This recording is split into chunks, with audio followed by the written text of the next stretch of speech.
फरमाए। पहले मैं आपको ये बताऊंगा कि मस्जिद क्या है। अब जो भी है सबको इधर ही बिठा दीजिए, ठीक। एक बार दुरूद शरीफ पढ़े। रब्बे सल्लि व सल्लिम दाइमन अबदा अला हबीबिका खैरुल खल्क़ि कुल्लिहिम सलातु व सलामन अलैका या रसूल अल्लाह सल्लल्लाहु तआला अलैहि वसल्लम। जो बातें होगी वो सिर्फ आपके लिए नहीं बल्कि मेरे लिए भी होगी और हम सब के लिए होगी। पहले हमको ये समझने की कोशिश करना है कि मस्जिद क्या है। मैं मोहल्ले के सब लोगों से भी और आने वाले अवाम से भी, बच्चों से भी, बूढ़ों से भी, माओं और बहनों से भी तवज्जो चाहता हूँ कि पहले हम ये समझें कि मस्जिद क्या है। अगर आप ये समझते हैं मस्जिद 20 बाय 30 का एक झोपड़ा है, जैसे अपना घर वैसे अल्लाह का घर, तो याद रखें ये आपकी बहुत बड़ी भूल है। जो फर्क अल्लाह और हम में है, तवज्जो फरमाएं, बहुत कीमती बात अर्ज करने जा रहा हूं, अगर आप समझ सकते हैं तो समझें। जो फर्क अल्लाह में और बंदे में है वही फर्क अपने घर में और मस्जिद में है। क्यों? इसलिए कि अल्लाह और बंदे की बराबरी नहीं हो सकती, तो अल्लाह के घर की और बंदे के घर की भी बराबरी कतई नहीं हो सकती। ये मस्जिदें क्या है और कौन सी जमीन का टुकड़ा मस्जिद बनता है, पहले हमें इसको समझना होगा। पहले हमें इसको मालूम करना होगा कि मस्जिद बनती कहाँ है। उठे छुटे कहीं भी मस्जिद नहीं बन जाती, बल्कि मस्जिद बनाने के लिए अल्लाह तबारक व ताला ने पहले से जमीन का इंतखाब किया होता है और अल्लाह के नजदीक जो जमीन का टुकड़ा चुना हुआ होता है उसी पर जाकर के मस्जिद पाते हैं। लेकिन मस्जिद की अहमियत भी पता चले। अब पता चला कि ये जो मस्जिद है इसके आसपास ताश के पत्ते खेलने की चीज नहीं है, इसके आसपास गाने बजाने का वक्त नहीं है। मस्जिद में नमाज हो रही हो तो भी इसका अदब लाजिम है, और मस्जिद में ताला लगा हुआ है तो भी उसका अदब लाजिम है। क्यों? ऐसा है कि जब नमाज होती है तो ये मस्जिद रहती है, और जब नमाज नहीं होती तो फिर ये कुछ और बन जाती है, गैर मस्जिद हो जाती है। नहीं, बल्कि आपको पता होना चाहिए जिस वक्त इंसान नमाज पढ़ते हैं उस वक्त तो आप अदब करते हैं, लेकिन जब इंसान नमाज नहीं पढ़ते, मस्जिदें खाली होती है, तो उस वक्त अल्लाह के फरिश्ते इबादत करते हैं। उस वक्त अल्लाह के फरिश्ते मसरूफ इबादत रहते हैं। बहुत सारे लोग इसी डर के मारे मस्जिद के बाजू में रहना पसंद नहीं करते, डरते हैं कि भाई मस्जिद के बाजू में रहेंगे तो जोर से टेप नहीं बजा सकेंगे, शादी होंगी तो डीजे बजाकर नाच नहीं सकेंगे, गाने नहीं गा सकेंगे, और ये नहीं कर सकेंगे और वो नहीं कर सकेंगे। याद रखना, जो लोग मस्जिद के पड़ोस में रहते हैं, कयामत के दिन अगर उन्होंने मस्जिद का हक अदा किया होगा तो मस्जिद उन लोगों की सिफारिश करेगी, अल्लाह ये मेरा पड़ोसी था तो दुनिया में मेरा पड़ोसी था तो जन्नत में भी मेरा पड़ोसी बनना चाहिए। अल्लाह फरमाएगा जा मैं तेरी सिफारिश को कबूल करता हूं और जन्नत में भी मैं इसको तेरा पड़ोसी बनाऊंगा। मेरे प्यारे आका अलैहिस्सलाम के प्यारे दीवानों, मगर कौन लोग? जो लोग मस्जिद का एहतराम करते हैं, मस्जिद का अदब करते हैं। वरना आमतौर पे आपके मोहल्ले में ऐसा नहीं होता होगा, लेकिन मैं दूसरे मोहल्ले की बात बता रहा हूं। अब आपके यहाँ में आता जाता भी नहीं हूं ज्यादा, तो मुझे नहीं पता है कि यहाँ क्या क्या होता है। लोग क्या करते हैं, अपनी बकरी ला करके बांध देंगे मस्जिद के खूंटे से, अपनी भैंस ला के बांध देंगे मस्जिद के खूंटे से। अब वो पेशाब कर रही है, पाखाना कर रही है, गंदगी कर रही है, और सफाई कौन करेगा? बांगी करेगा सफाई। मुसलमान, माले गांव के मुसलमान इस कदर बेगैरती के साथ मुअज्जिन को पुकारते हैं, करे बंगिया, कबे बंगिया, इस तरीके से बोलते हैं। कोई बोलता है बांगी, ये हाल है। लेकिन जिसको तू बंगिया और बांगी बोलते हो उसका मर्तबा क्या है अल्लाह की बारगाह में तुम्हें पता है? वो नायबे बिलाल हबशी है, वो नायबे बिलाल हबशी है। और कल कयामत के दिन जब लोग नफसी नफसी करेंगे और लोग पैदल चलेंगे कयामत के दिन, उस वक्त जिसको तुम बंगिया कहते थे हिकारत से, वो मुअज्जिन ऊंटनी पर बैठकर अजान देते हुए कयामत के दिन आएंगे और उनकी गर्दनें फख्र से ऊंची हो जाएगी। लोग कहेंगे ये कौन है? सब नफसी नफसी कहते हैं और ये अजान देते हुए आ रहे हैं। तो उस वक्त लोग कहेंगे नहीं देखते, आगे आगे बिलाल है और पीछे पीछे मस्जिद के मुअज्जिन है जो अल्लाह की रजा के लिए अजान दिया करते थे। طہارت کے ڈھیلے مؤذن دھوئے، بیت الخلا مؤذن دھوئے، مسجد کی صفائی مؤذن کرے، پھر بھی تھوڑا سا تنکا رہ جائے تو میری قوم کہے بانگی کو پھکٹ کے پیسے دیتے ہیں، بہت زیادہ چڑھ گیا ہے، صحیح سے صفائی نہیں کرتا، یہ سب چٹائی پہ دھول ہے۔ جمعہ کے دن 2 رکعت پڑھنے کے لیے آتے ہیں اور امام اور مؤذن پہ ظلم ڈھاتے ہیں۔ امام کی 50 برائیاں، مؤذن کی 150 برائیاں، لیکن اپنی برائی کسی کو نظر نہیں آتی۔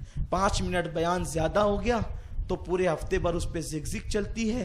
ایک دن امام فجر میں نہیں آیا تو پورے ہفتے بھر اس پہ ڈسکس ہوتی ہے۔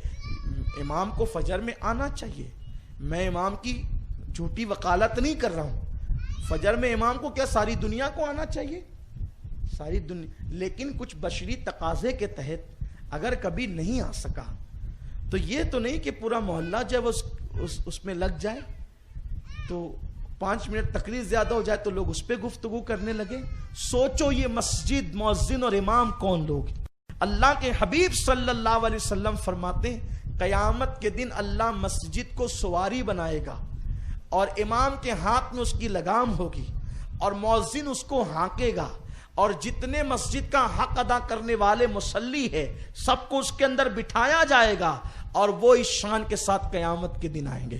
یہ دوسری حدیث پاک ہے میرے پیارے آقا صلی اللہ علیہ وسلم کے پیارے دیوانوں۔ لیکن آج مسلمان مسجد کی اہمیت نہیں جانتا، بلکہ لوگ اپنے گھروں کا کچرا لا کر کے مسجد کے آنگن میں ڈالتے ہیں۔ اذان سے پہلے مسجد کے زینے پہ بیٹھیں گے اور جب اذان کا وقت آئے گا تو بولیں گے چلو اب اذان ہوگی، لوگ نماز کے لیے آئیں گے۔ کچھ اتنے بے غیرت ہیں کہ استنجا لگتی ہے تو اذان کے وقت بعد بھی جو ہے نماز سے پہلے استنجا کرنے کے لیے مسجد کے طہارت خانے کو استعمال کریں گے اور پیشاب کرنے کے بعد بے غیرتی کے ساتھ بالکل دھڑلے سے سینہ تان کر کے نکل جائیں گے۔ جو مسجد میں جا رہے ہو مسجد میں جائیں گے اور یہ باہر نکلیں گے۔ مسجد کا طہارت خانہ صرف نمازیوں کے لیے ہے، بے نمازی اس کو استعمال نہیں کر سکتا۔ مسجد کی حرمت یہ ہے کہ جو جھاڑو مسجد کے لیے وقف کر دی گئی، دیکھو مسجد کی حرمت کیا ہے، جو جھاڑو مسجد کے لیے وقف کر دی گئی وہ جھاڑو آنگن کے لیے استعمال نہیں کی جا سکتی۔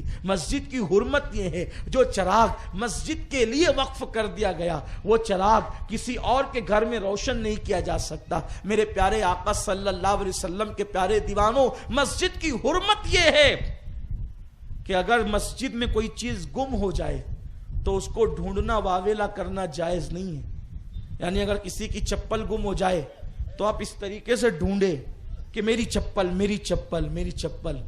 اللہ کے رسول نے ایسے لوگوں پہ لعنت فرمائی اور حضور نے دعا کی جو مسجد میں گم شدہ چیز کو تلاش کرے اللہ اس کی چیز اس کو کبھی نہ ملائے، اللہ اس کو اس کی چیز کبھی نہ ملائے۔ کیوں؟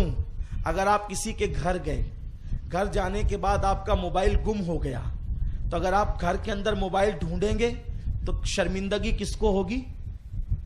کس کو ہوگی؟ گھر والے کو ہوگی کہ میرے گھر میں اس کا موبائل گم ہو گیا۔ اللہ اکبر! مسجد کی حرمت اور عظمت یہ ہے اگر اللہ کے گھر میں کوئی چیز گم ہو جائے تو اس کو ڈھونڈنے کی اجازت نہیں دی گئی۔ آس پاس دیکھ لیں، جہاں رکھی تھی دیکھ لیں، خاموشی سے نہیں ملتی ہے چپ چاپ چلے جائیں، ڈھونڈنے کی ضرورت نہیں۔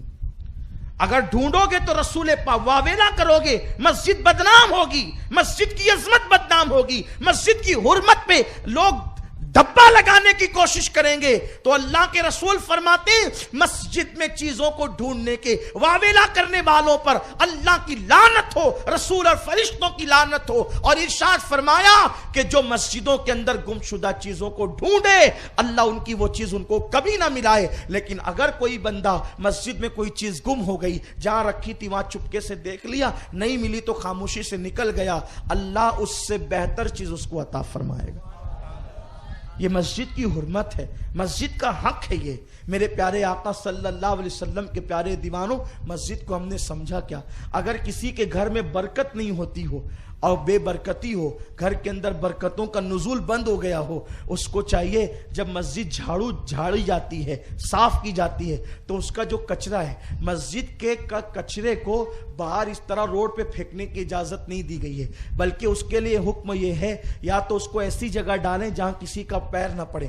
बताएं जब मस्जिद के कचरे की ये शान है तो मस्जिद के मिंबर की शान क्या होगी, मस्जिद के मेहराब की शान क्या होगी, मस्जिद की मीनार की शान क्या होगी। तो फरमाया गया कि अगर किसी के घर में बेबरकती होती हो और रहमतों का नुज़ूल ना होता हो, वो मस्जिद का कचरा अपने घर में ले जाए और ले जा करके किसी अच्छी जगह पे रख दे, मस्जिद के कचरे की बरकत से अल्लाह रहमतों का नुज़ूल फरमाएगा। मेरे प्यारे आका सल्लल्लाहु अलैहि वसल्लम के प्यारे दीवानों, लेकिन ये मस्जिद की अजमत और बुजुर्गी की बरकतें सिर्फ उसको मिलेगी जो मस्जिद की ताजीम करेगा। लेकिन आजकल लोग मस्जिद के पास लड़ने झगड़े, गालियां दे, गलोच करें, जोर जोर से टेप बजाएं, जोर जोर से गाने बजाएं, जोर जोर से ढोल ताशे बजाएं, और उसके बाद अगर जिम्मेदारान मना करें तो लोग लड़ने के लिए तैयार हो जाएं। क्यों? हमारा जी नहीं है मस्जिद के बाजू में रह करके हम कोई कसूर कर रहे हैं, कोई जुल्म कर रहे हैं। मुसलमानों, यूं ही गाना बजाना इस्लाम में हराम है।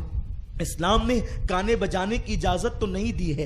अल्लाह के हबीब सल्लल्लाहु अलैहि वसल्लम फरमाते हैं, जो दुनिया में गाते बजाते होंगे, कयामत के दिन वो इस हालत में उठेंगे कि उनके चेहरे या तो सूबर की तरह होंगे या तो उनके चेहरे बंदर की तरह होंगे। मेरे आका अलैहिस्सलाम के प्यारे दीवानों, अपना मजहब गाने बजाने का मजहब नहीं है, अपना मजहब जो है वो माज अल्लाह नाच गानों का मजहब नहीं है। और फिर हैरत की बात यह है, शादियों के मौके पर मस्जिद के आंगन में लोग मंडप डालते हैं और डीजे लगा करके नाचते हैं। और अकीदा क्या है? मस्जिद का दरवाजा तो बंद है, अभी नमाज का टाइम नहीं है, जब नमाज का टाइम होगा तब अदब करेंगे। याद रखें, जैसे नमाज के वक्त में मस्जिद का एहतराम फर्ज है, वैसे नमाज के बाद भी मस्जिद का एहतराम फर्ज है।